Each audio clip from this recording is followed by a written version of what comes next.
And I was fully conscious like we are talking right now. And in that consciousness, a voice spoke to me, which was very much firm, strong, but like, Leena, you need to go back.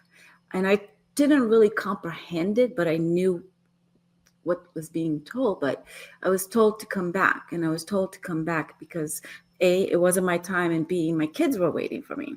The two biggest questions from my perspective in life: why are we here, and what happens after we die? Well, we examine near-death experiencers' accounts from all over the world, men and women, and their fascinating trips across the veil. We appreciate you joining us here on the channel, and don't forget, when you're done, if you wouldn't mind, to like, share, and subscribe, and leave us your comments.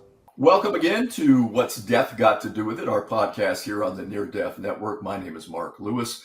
I created the network because I've always had an interest in metaphysical and spiritual topics way prior to my professional career as a sportscaster in television news locally, most recently here in Phoenix for 25 years, but around the country as well. And we're going to talk about the game of life now. We're going to redefine death as we know it. It's more of an extension of consciousness than it is the end of consciousness. So today's guest, we bring in from Las Vegas, Leena Zafary. We appreciate you coming by and talking to us about your experience. But before we get into the experience itself, Leena, just acquaint people with who you are. What's your background, how you grew up, and we'll go from there. Well, thank you very much for having me. Hello, everybody. Well, my name is Leena. I am currently in Las Vegas, Nevada. But I've not originally from here, but I've kind of traveled through the states, and here I am today. But my journey or my life kind of started or restarted around 2014 when I had a near-death experience. Now, I've shared my story about the experience, but I'd be happy to tell you a little bit about it.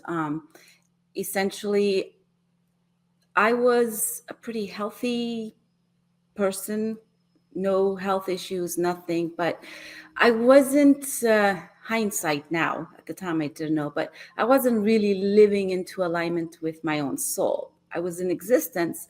I was very happy. I was conscious, but kind of separated from it, if it makes sense. But in 2014, I got sick, and the sickness kind of took me into the hospital. And what had happened was I had contracted the H1N1 virus, which took down my lungs. So I was in the hospital because I couldn't breathe on my own. And over a period of 9 days, both my lungs and my health deteriorated to the point to where it wasn't possible for me to breathe on my own at that point. 5 days in the ICU.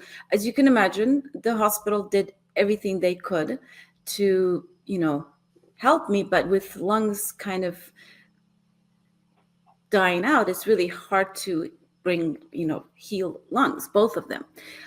So right around this was in 2014? Yeah, at the height of the H1N1 virus, kind of like what we went through, or what we are still kind of going through, the ends of the With COVID.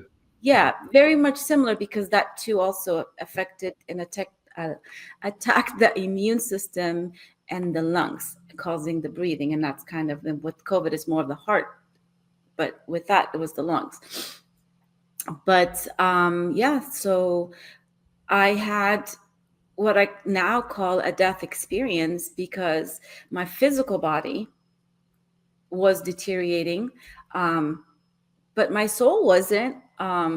Even though I had that moment where my body gave up, I was in the hospital. I don't think anybody else was aware of what was happening, because everything that was happening in the inside of me, in my consciousness. And what had happened was, even though my body was there, I was still fully alive and fully awake. And I woke up, but I woke up in a state of, in my spirit. I woke up, and at the time I had no idea this was happening, by the way.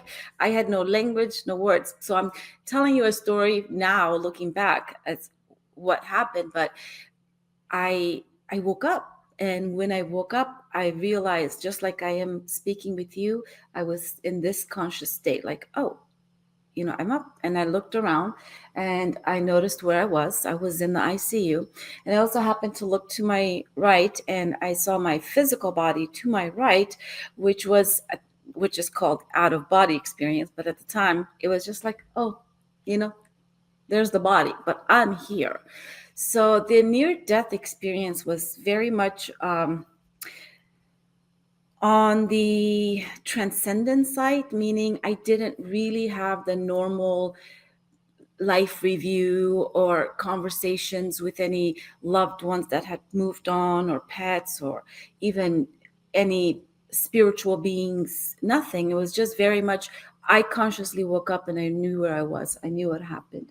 My body was there, and I was fully conscious, like we are talking right now. And in that consciousness, a voice spoke to me, which was very much firm, strong, but like, Leena, you need to go back.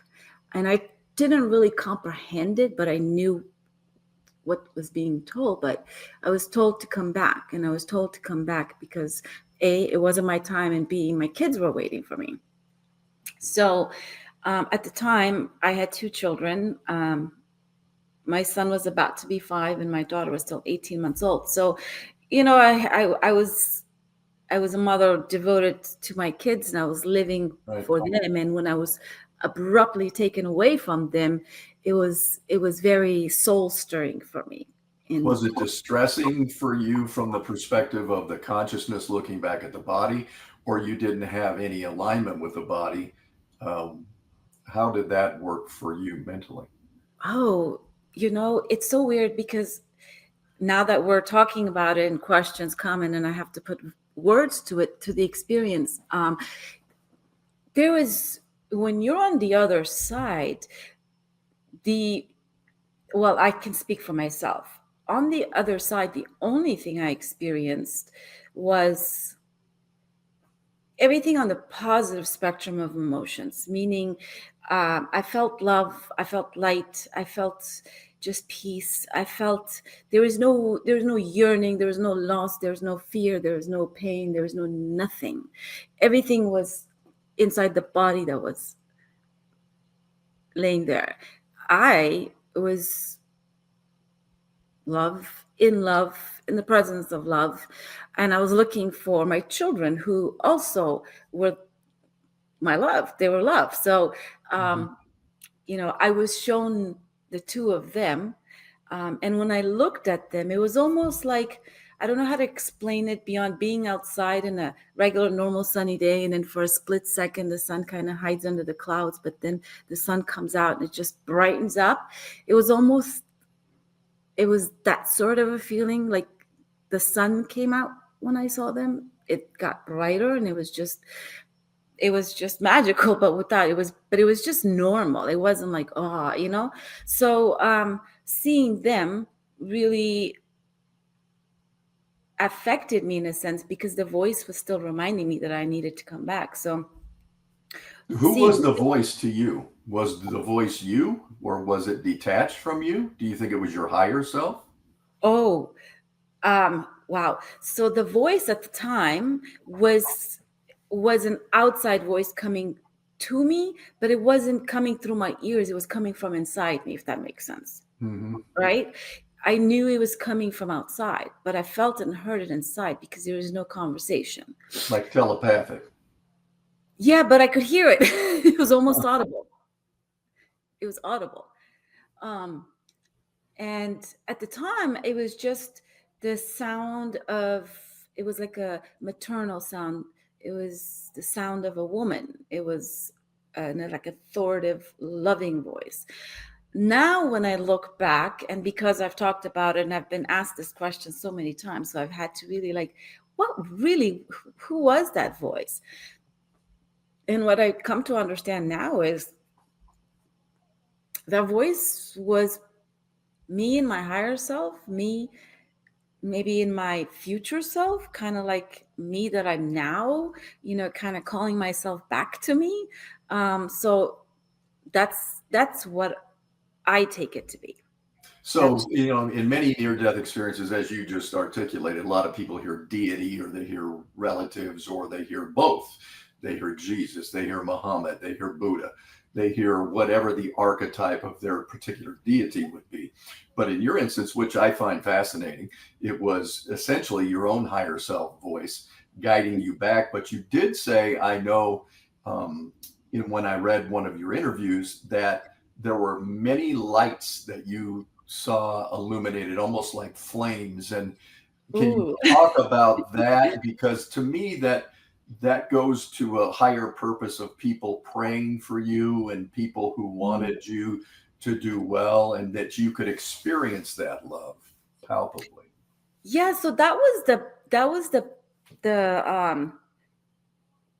the part that really kind of, when I came back with, it was such, like, how sometimes you have a dream and you remember it, but the dream just won't leave your mind, and you just think about it all the time, but you don't think about it, but it's in your mind. When I came back for years, because I didn't know I had a near-death experience, or I died, or this whole thing even is possible, I looked at it as a dream. So it was almost like, after I was shown my children, when I told you, like, the sun came up and, like, I felt more bliss, if it was even possible. I proceeded to look out, and now it was almost like I could see through the walls and outside, and it almost like the walls went away, and all I could see was the darkness of the universe, kind of like the blackness of the universe, but I could see through it. I could see in it, if that makes sense.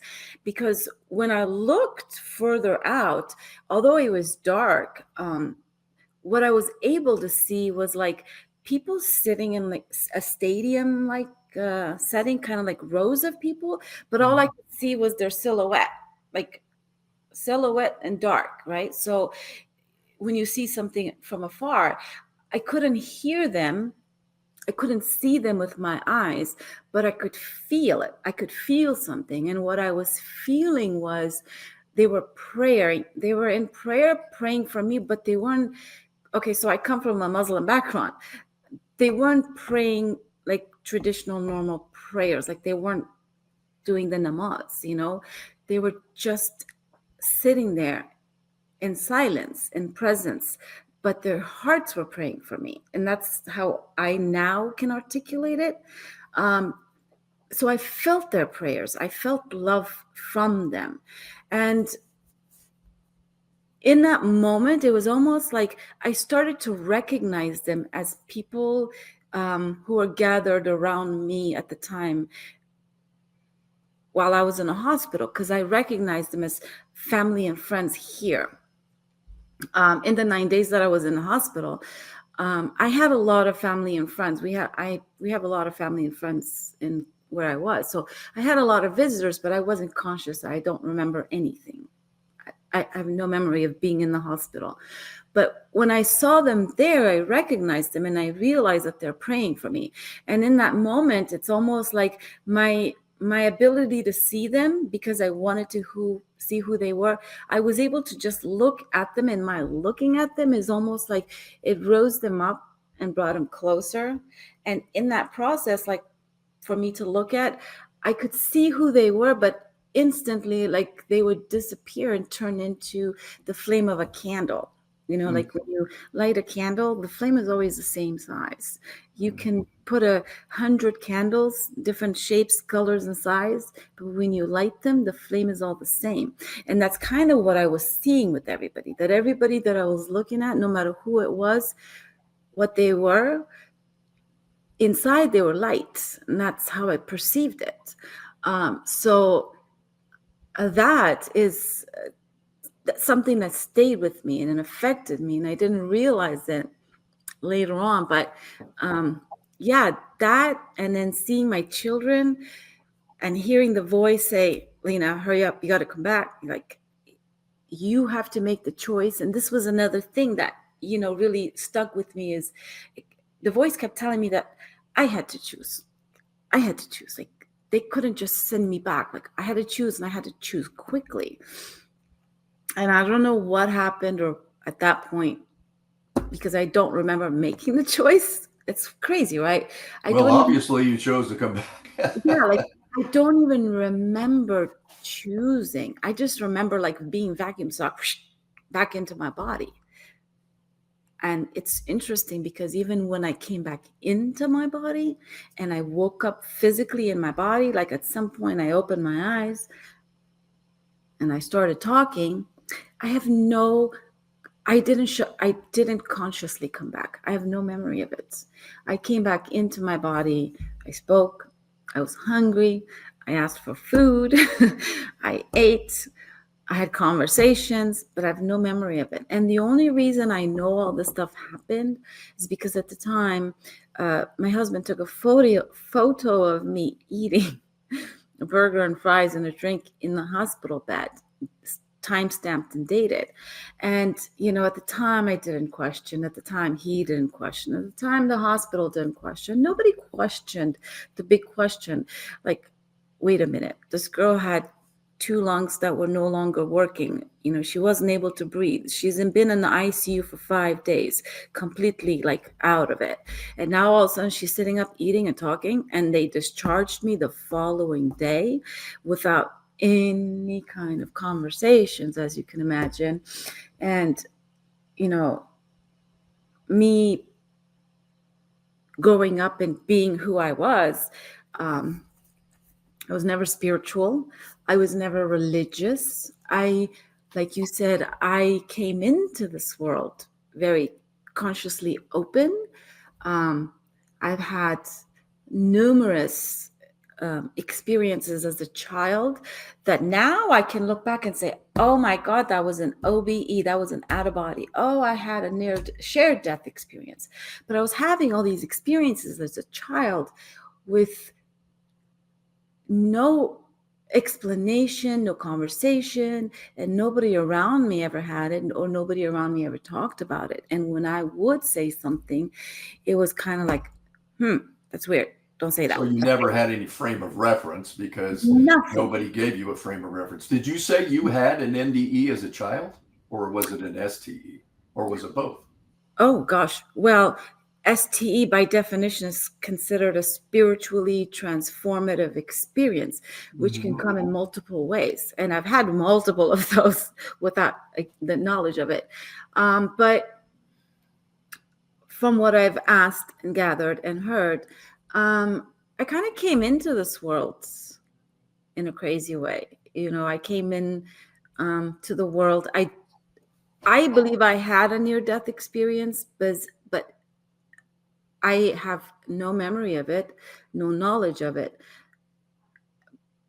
But looking back at the research and looking back at my own childhood, looking back at all my STEs and all the visions and all the knowings and all my abilities that were coming on as a child, all those point to me having a near-death experience as a child. And when I asked, my mom about it, she says, well, yeah, I decided to have a home birth. I was at home 4 days in labor. You were breech, umbilical cord wrapped around my neck.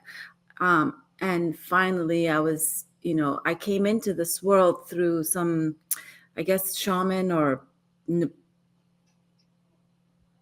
medicine person who came to the house and helped birth me. But I essentially came out black and blue, there was no life. I don't know how to explain it. I don't have memory of it. But I was not in the hospital or NICU or nothing. So I survived physically. So you're very resilient. Yeah, I guess you could say that. I mean, death has tried to come after me so many times in this life that at one point I kept thinking to myself, cats are known for 9 lives. I've come close to death so many times, but yet I'm always saved. So do you think then the metaphor, to me at least, based on what you've said, the metaphor is, okay, you're going back, and the direction of your trajectory professionally, personally, etc., spiritually, is going to change. And did it change for you? Did you because you founded the nonprofit, you work now in a healing domain, did you finally get it and say, okay, I get it, this is the direction I need to go in? Oh God, yes, but it didn't come easy. I didn't get it easy. Like literally, oof, my life internally, not externally. Externally, I've been very well taken care of in so many profound ways. But internally, I died in so many different ways after the near death, like because my life fell apart, and it's not easy because it really, you die internally in ways that it's hard to explain. But in those deaths, kind of like, I guess everything that I didn't face in my life, everything that I didn't deal with in my life, those issues came up, and I had to, deal with it and come anew from it and change my perspective, or, see it in a different way. And I did that little by little. But the last time in 2014, even though I came back into this same exact body, and my family and friends know me as Leena, and I still carry everything that I used to be as Leena, like all my traumas, all my joys, all my life, everything that's still there. But what came back was the most higher version of me, which I had to catch up to here. Do you consider that was your purpose all along, and this trajectory, these little incremental slaps, slap, slap, and you finally went, okay, I get it? Or was it not that abrupt? Was it over time that you assimilated all this in? Not only was it over time, but it was layer by layer by layer by layers. Like, it's not linear. It's like this, you keep going, like, just like, it's so funny because you come back with the ability to see things and comprehend things very much in a metaphoric way. Like everything becomes a metaphor, everything becomes a pattern, everything becomes a blueprint. So you start to see patterns and blueprints of everything, internal and external, within, without, around, everything, right? So it's like this journey, like, we start with January, February, March, April, and we go through the 12 months, and then we start over again, and then we go through the same holidays again, we go through the same experiences again. It's almost like every year we have a new chance to come back to similar emotions, similar traumas from everywhere, and kind of like change it, release it, and enjoy it. And my purpose or mission, whatever you call it, I didn't come back like, what's my mission, what's my purpose? No, I was just trying to survive. How do I live in this world? I was not chasing to be anything, to become anything, to do anything. I don't care for labels. I didn't care for certificates. I just wanted, because I couldn't leave. It's like life keeps bringing me back here. So it's almost like I had to figure out to be here. So my journey has been trying to figure out day by day. And my purpose wasn't given to me like, oh, go back and do this, go back and do that. No, it's like I had to come back and learn how to be both of me in this body here. And in that, I have to figure everything out. Like, I came back because of my kids, not for any other thing. My experience, I was not shown anything, or I didn't have to deal any world issues or my own issues. I was simply shown my children, and all I wanted was to come back, and all I wanted to do was be here for them, because I knew that even though I didn't know I was dying or having a near-death experience, all I knew is if I didn't go back, that my children would have a hard time, because my son was about to have a birthday in days. in days. And all I wanted was to just be there for him. So it took me many, many years, the first few years. But one day I realized, hold on a second. I realized that my purpose at that time, my purpose, because I realized also we have many purposes, not one. We have multiple purposes. And I realized my first purpose, my priority purpose, my right now purpose, my present purpose was to be back here and be present for my children, because I couldn't control anything in my life. My whole life was out of control. But the only thing I realized I had control over was being a mom, being here. So that's all I did. I just shut the world out, and I was just focused on my children. I treated my children as my mission, and in the process I learned how to be present here in my body, doing normal mundane stuff and finding love and joy there. And it's so weird because in that process, what I didn't realize what was happening while I was trying to just be me and just be mom and just be present so I could just get through the day and live, it was almost like the universe was always talking to me. The universe was building me internally while I was cooking, while I was washing dishes, while I was, loving my kids, changing them, and being present for them. Something was happening inside. It was almost like God was doing something in the back and just filling my mind, my brain, my body. And I learned about what happened to me. Well, and it was building your spiritual foundation. So it was giving you a chance incrementally, it sounds like, to get to the point where your children are fine, you're doing better, you decide where you want to go professionally. But it's not unlike, I think most people like yourself have to reintegrate. It takes a long time to reintegrate after an experience like you had. Oh my God. And I wish somebody would said, Leena, what happened to you is okay. It's normal. It's a term for it.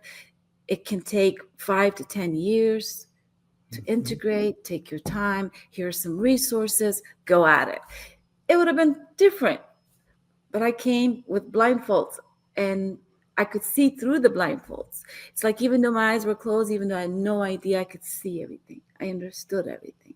So, of course, I was divinely guided regardless, even though consciously I may not have been fully awake consciously, even after my near-death experience. I was still conscious in ways I couldn't explain. So my mind caught up with what my soul and what my cells knew. My mind had to catch up, and my mind did. My mind spent many years not chasing, not trying to learn, but remembering. I listened to things that reminded me of where I went, what happened, and how to bring it back. And in that space, I got to listen to souls who had experiences like mine, transcendent experiences like mine, and hearing them and the sound and frequency of their voice, of their story. I didn't learn anything.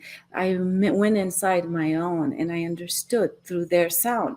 So that literally opened up a whole new world for me, because now I had a conscious understanding. Now I had language. Now I had spiritual containers to articulate what happened. Excuse me. That's all right. And, if you don't have resources like IANDS, the International Association for Near-Death Studies, does a wonderful job. If you don't know about these people, if you don't know that these terms and or experiences exist, how do you frame what you had? So, yeah, it is a learning process. Well, that's kind of like, that's where the door opened. It's like IANDS stands for the International Association for Near-Death Studies. They've been around for at least 40 years, right? But near-death has been around longer because people like Alan Watts, Oscar Wilde, Dr. Donald McDaniel. I mean, there's so Jesus. Christ. Oh, sure. Shoot. Paul on the road to, Yeah, like all these people had these experiences and all these people spoke. And when I heard them, I realized and I remembered, because this is not something you understand or learn. This is not something it is, and you have to see it with your inner eyes. So I got to do that. And that all was possible because by the grace of God, the universe is, these things were put in my path when I was ready for it. When I was ready for the new layer of understanding, the universe put it in my path. And in 2019, sometime around 2018, 2019, I discovered IANDS. I don't ask me how, because I didn't search for it, because I didn't know about it.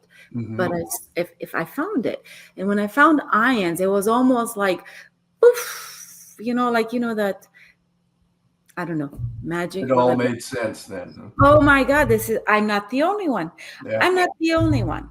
Other people, like it hit me that it was not just because the books I was reading was from before my time.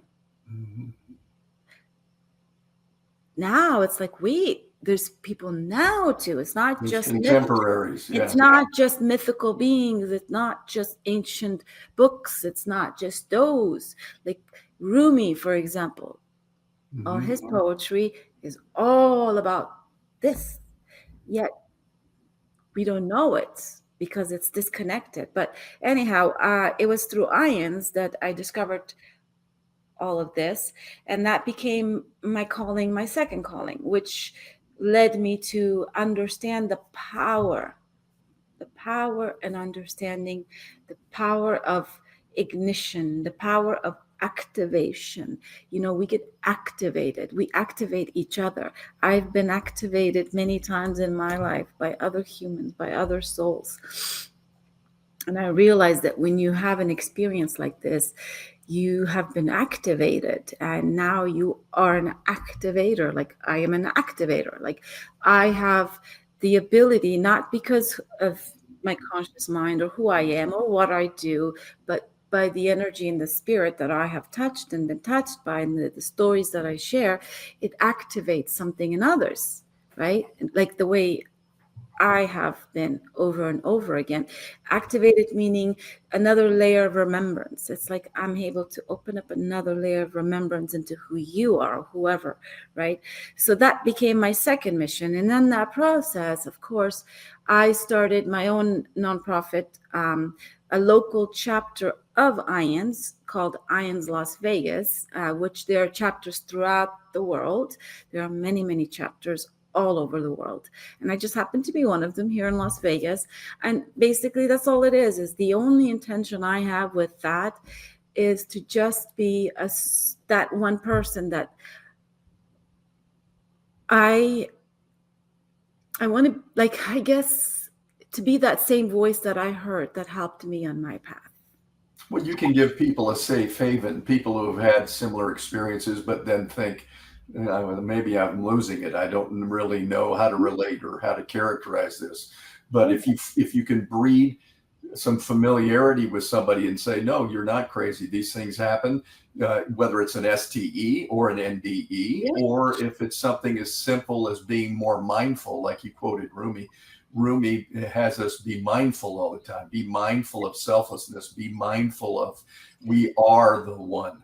Right. So death in our lexicon, in our vocabulary as a society, typically means a finite end. Right. I don't see it that way. I see it as an extension of consciousness. You and others like you and academicians and clinicians are the pioneers of consciousness that are alerting us to this is not the end. This is a continuing loop, like you said. We can get esoteric and go into multiple dimensions. We can talk about all of those things, simultaneous time, linear, where we live now, which is 3D, yes and no, here and there. That's our frame of reference, but it's bigger than that. So experiences like yours help give a foundation to people who have always been kind of circumspect and say, did I really have that? Did that really happen to me? And then you give them the permission to say, huh, I think it probably did. Yeah. You know, I think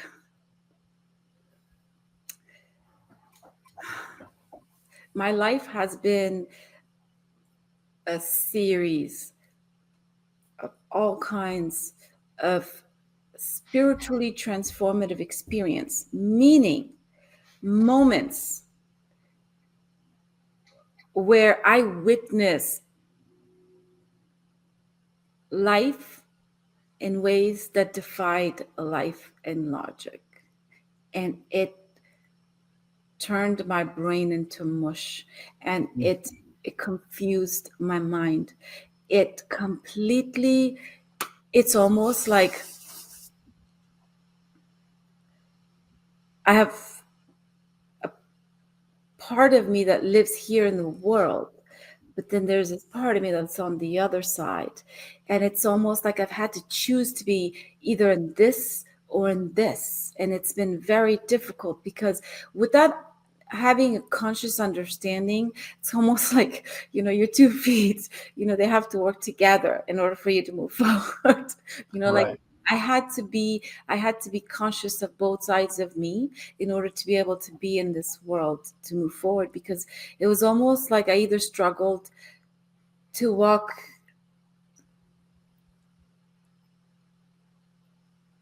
in the world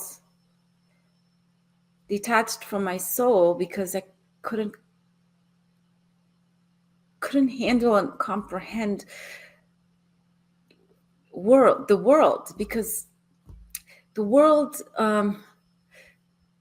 when you're so open to the other side, meaning when you've had the experiences, when you're so spiritually open and sensitive, when all these labels that come, it just means that you have all your senses that are so open. You pick up on the minutest things, and that can drive you insane, crazy, thinking you're crazy when you don't realize that those are just your gifts. So I've lived with gifts that have felt like a curse to me my entire life. I've been living in the curse of seeing too much, feeling too much, knowing too much, being too much in a world that lives very much on, let's numb everything so we can just be, and Right.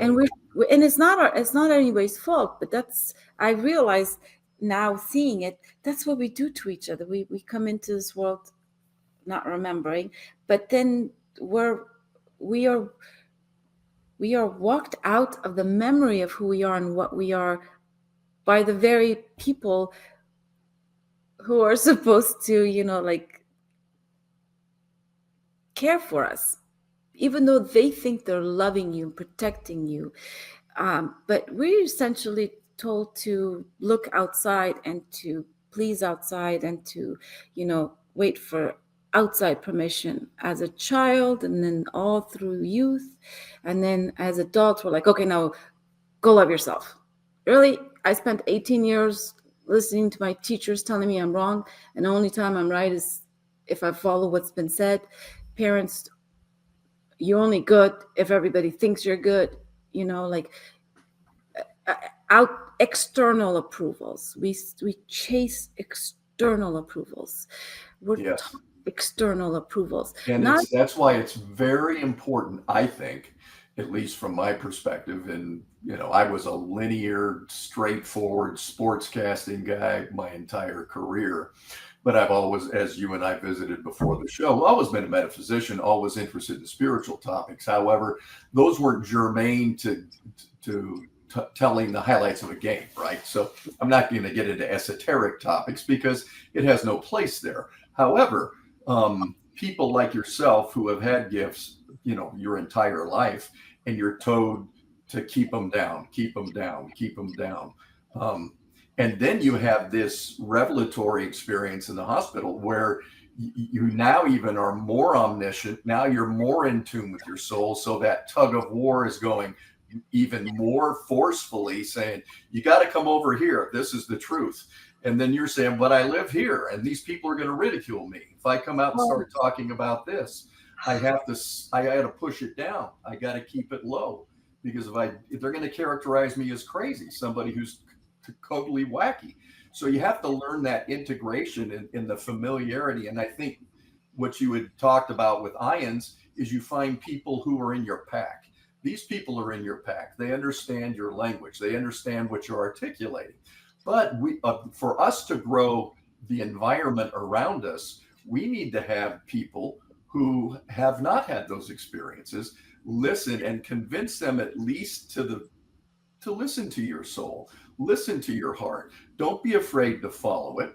Don't always listen to people who say, no, that's not right. Use your own moral compass. And that's tough. Like you said, that's tough because you will get ridiculed. And people will say, she's totally lost her mind. She wasn't dead. She was in the hospital. She woke up. Big deal, right?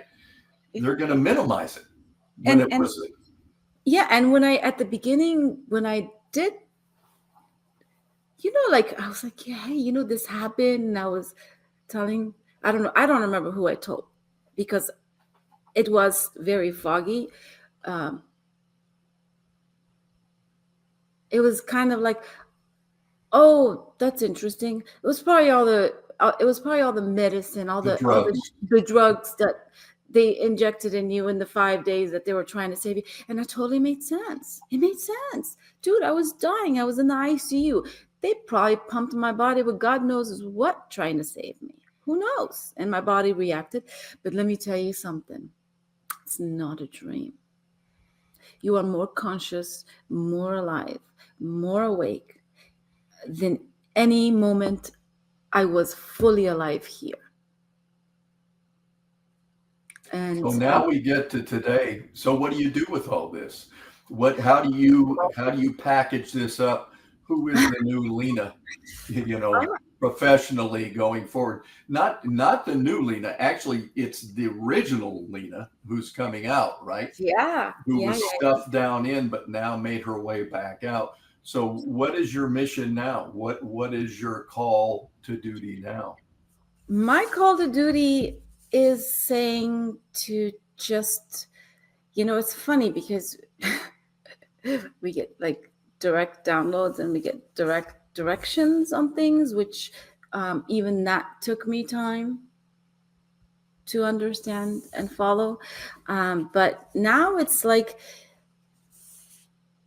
everything that I went through, all the breakdowns that I went through, physical, emotional, spiritual, mental, all those layers of me in the past 10 years broke down, and I had to rebuild it. Not like, oh, I'm broken, I'm going to fix it. No, it's like, when you get to that rock bottom, you have no choice but to just say, okay, surrender, and just say, okay, get up. And the thing for me is, I didn't realize I was doing this, like surrendering and being resilient.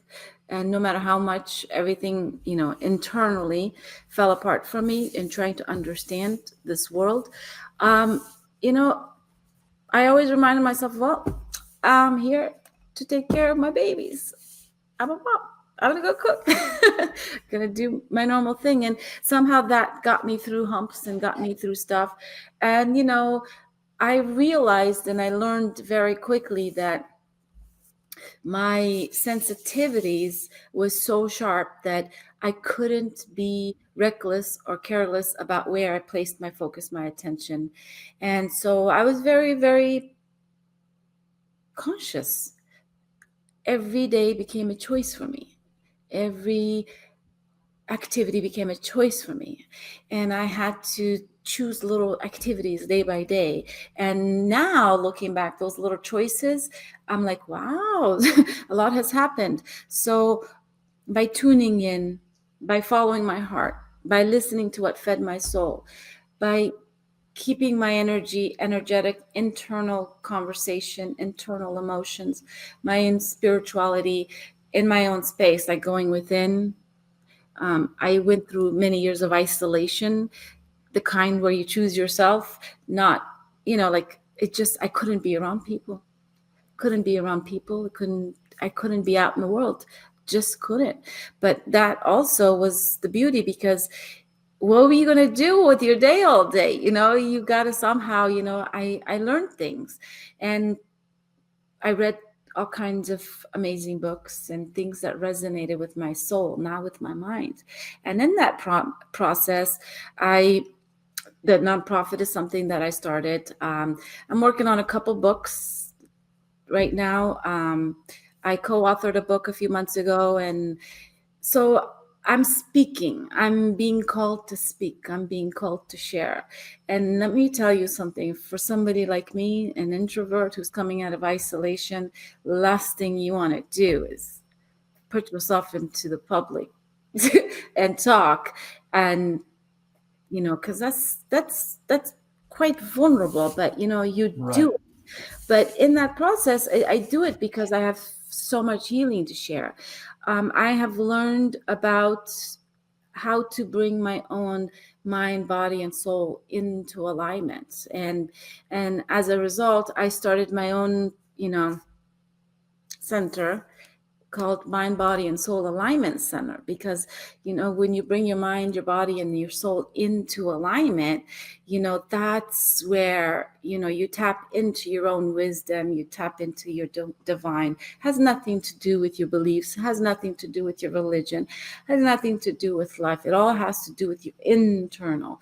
And I found my way through connecting that for me. So that's what I do now, is and I did that through sound and frequency. So I, not intentionally, not on purpose, but here I am. I've become a researcher and a practitioner in the field of bioacoustic biology, which is essentially looking at the structures of your voice, right? To figure out what's going on with you mentally, emotionally, and physically. So one of my favorite things many of my favorite things is to say is like, you can lie with your words, but the sound of your voice will always resonate your truth. And that's essentially what it is. We could speak and we can cover our emotions. I can pretend to be happy, but I could be in grief and here. I could be mad at something, but still be joyful in my heart, but just have a reaction moment because my boundaries are, being disrespected or trampled on. So, we have a top layer of who we are, and then we have our internal layer, and the voice actually decodes all of that for us. So that's kind of what I do now. So, well, we'll put that information in the show notes so people can get a hold of you and take advantage of this new paradigm that you're exploring, because I think it's fascinating, really. What this field has led me to is authenticity and vulnerability, and they go hand in hand. Like you said, I can sit here and extol wise witticisms for people, but if I'm a total wreck, people who are in tune with themselves can read that and say, he's just a veneer. That's not who he really is internally. But if you're authentic and you allow yourself to be vulnerable, I think that's another thing, especially for men. At least I could speak to that, because men, I think, feel a reluctance to be vulnerable. I don't mean sitting and crying and sobbing, but also, admitting that they don't have all the answers, right? Because in this structure, not so much now, I think, in society, but we were raised to just grow a pair, move on, stop crying, be a man, those types of things, right? Rather than being vulnerable, surrendering to the moment, like you said. Surrender is a big word. To be able to give it to God, the higher power, whatever your characterization of divinity is, we all are that spark of divinity. We all have that impetus within our souls. And to activate it, authenticity is very, very critical. Because if you're not authentic, you can read through it. I can read through it. We can all see through people who aren't authentic. So absolutely. I would like you, every time we do this show, because people like you have these insights that are so remarkably honed over time, Can you just tell people who haven't had the NDE or STE, that they can recall anyway, what are some key ingredients of how you think they can foster their own spiritual development without having to die and come back and go through everything that you went through? You know what's so interesting is, I bet you if I sat with someone long enough, and it doesn't take very long, but people can often recall a moment that cracked their soul, but it often is followed by a little bit of a chaos. So they kind of chuck it off, like bury it. Because like you said, we all have experiences. Everybody has had an experience to some degree that kind of confused them, that when they went to speak about it, they were judged for it.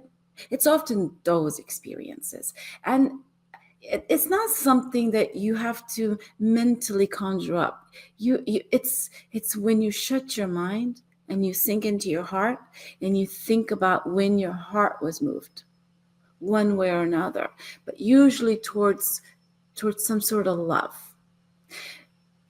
Because when a heart is open to love, right, it has the ability, it's almost like opening the window, has the ability to let light in and light out, meaning source, meaning God, meaning love, whatever you want to call it, right?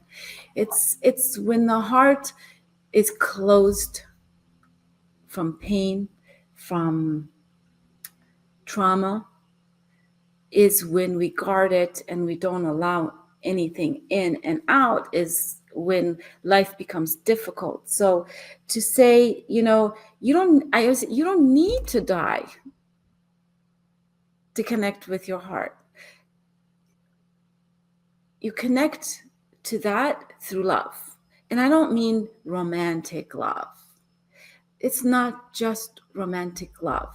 Although the highest form of divine encounter happens in like that divine union kind of love. That is the closest to an NDE. So it's funny because for those who've had near-death experiences, divine love has similar characteristics. Yes, characteristics, the intensity, and then the longing for more of it. Right? There's that, near-death experiencers often, and I don't know, maybe I can speak for myself, but we come back yearning to understand what happened to us, yearning to feel that light, that love, whatever magic happened for each individual person, whatever it was. It's like we talk about all of it just to get to that point where we felt the love, because it's like at that moment we touch that space again. And that's why people who listen to near-death experiencers love it so much, because in our remembrance of it, we enter it. And when we enter it, you kind of get a glimpse of it, or maybe see the light of it. But you don't need to die to do that. You can do that by taking little tiny steps towards love, towards yourself. And you don't have to love something or someone unconditionally and accept whatever in the name of love. The kind of love I'm talking about is very much like little things in life. Because when you can love little things in life, it's so much easier to love bigger things in life and harder things in life. You can't just not love little things, little moments, and then expect to love yourself. Like people talk about self-love. People talk about all... Yeah, everybody wants to go to the near-death experience, or the big aha moment, or the big spiritually transformative experience. That happens to people who don't pay attention to the little steps in life, to the little steps of love, right? So yeah, what I would say is you can reconnect to that kind of love. You just have to walk back towards yourself. You have to find joy in the little tiny things. You have to surrender in the little small things, and you have to, just show up, just be open, be authentic. I think also people think that, and here I think this is probably one of my things is, when you start to walk on the path, whatever they call it, the religious, people have this expectation of you because you are religious or spiritual or whatever, that you should just be, like nice, calm. Being authentic means being all that, but being real, being here and understanding what hurts you, what doesn't, creating boundaries and speaking up and being authentic and saying yay when it's yay and nay when it's nay, and not just surrendering and being unconditional love and letting it, no, because that's not it. It's not just loving yourself, but loving those around you. Unconditional love, it starts with small, tiny little pieces and bites. And a lot of people have to exercise courage because they don't feel confident enough in themselves to put themselves out there and be authentic, right? And being authentic doesn't mean you walk up to everybody who looks bad and say, that shirt doesn't fit on you, and that hairdo that looks bad. No, you use discretion, discernment. You still have those attributes in your personality. Oh my God. It's so funny. Just this morning, I had that same exact, I don't know what was happening, but I was having a thought and you just said it again. So I'm just going to share it. Like,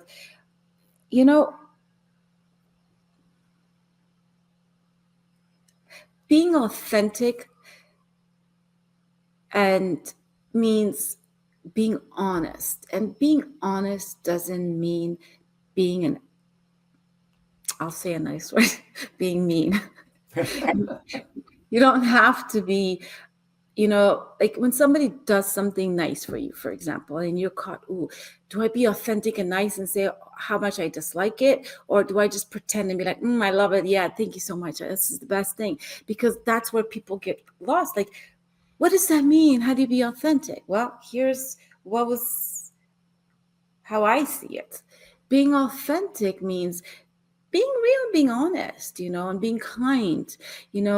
For example, somebody makes me a meal, and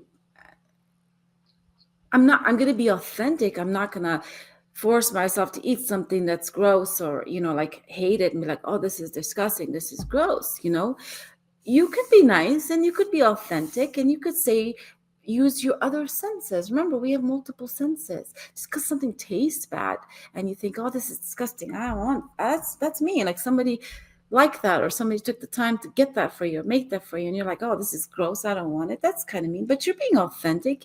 You don't have to lie and say, oh, I love it. And then that person thinks you. So for me, authenticity comes in that moment where you say, it looks great. It smells great. Thank you so much for thinking of me and getting it for me or making it for me. Thank you. But, I think maybe perhaps I have to get used to the flavor. Maybe it's an acquired taste, but it is good. Thank you.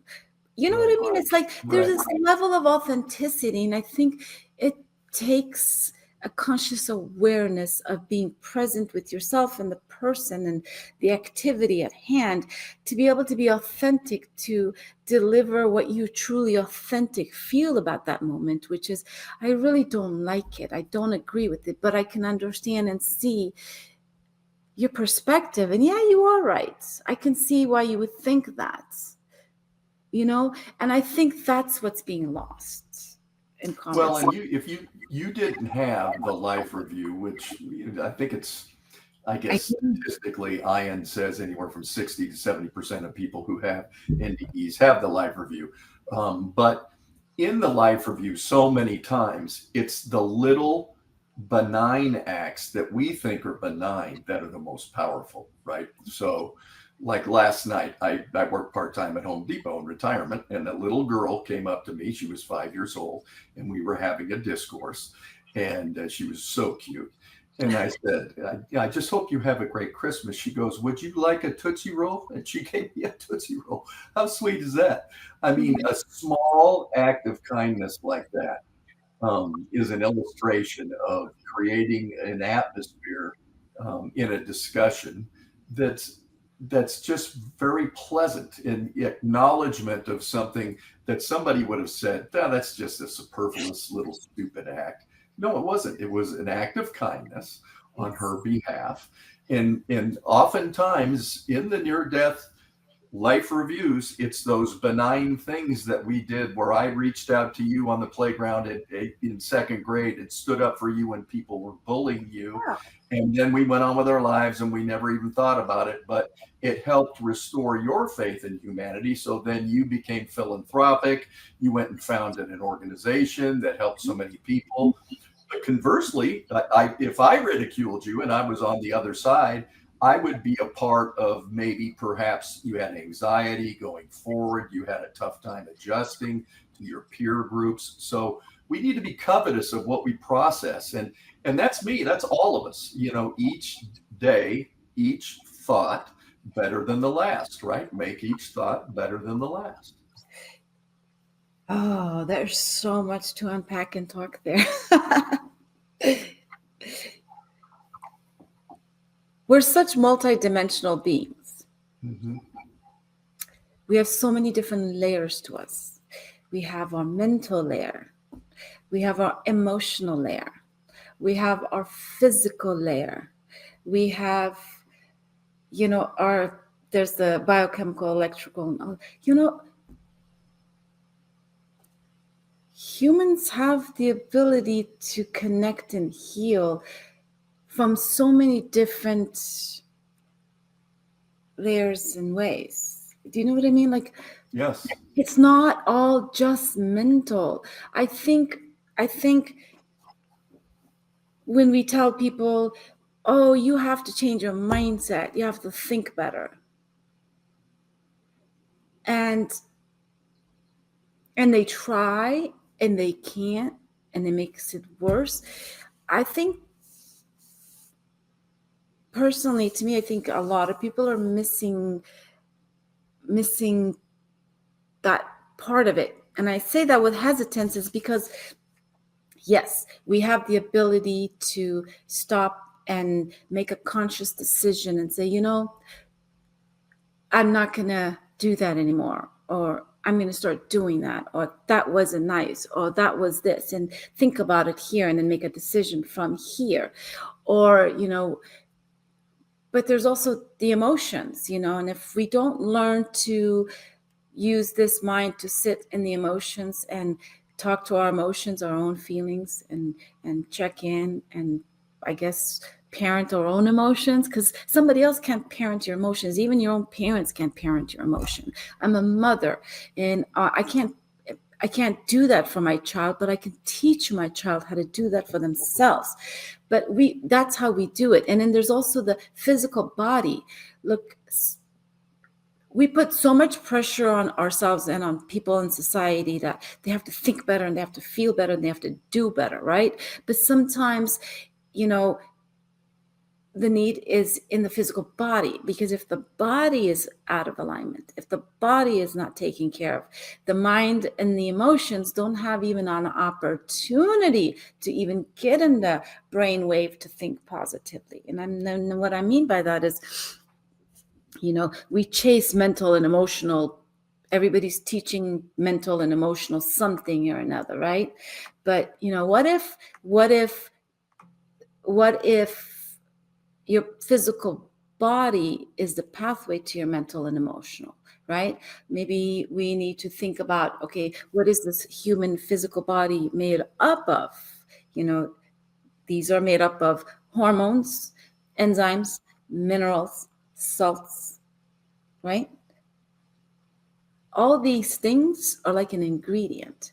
And if we don't have a proper level ingredients in the physical body, it almost makes it impossible to change your mindset or to go walk into an emotion that you've buried and then sit with it and walk out of it transformed.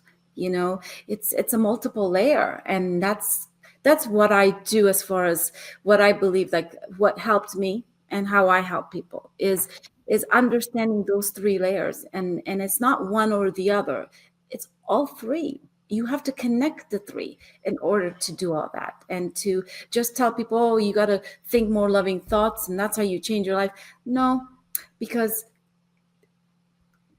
if your hormones are not in balance, if you don't have enough serotonin in your body, in your brain, you do not have the ability to even empathize or see my point of view, let alone agree with it.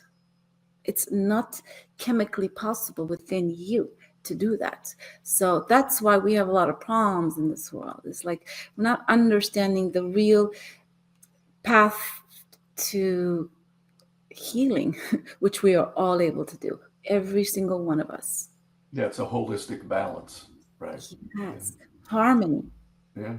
And we can do that ourselves through so many things, through the way we feed and take care of our body, and through sound and frequency. And that's not just in music, but spending time, who we listen to. Like, remember earlier you said, you can sit here and talk all you want, but underneath, if it doesn't connect, the person can hear. And I am one of those people that can hear that. When people talk, that's exactly what I do, is I decode whether they are connected to themselves or not. Well, that's a good place for us to wind this up. It's been fascinating talking to you. How can people get a hold of you?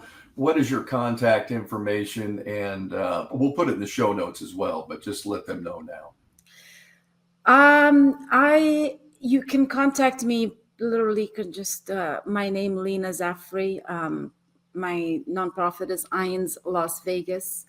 And what I do for work is under the Mind, Body, and Soul Alignment Center, so MBS Alignment Center.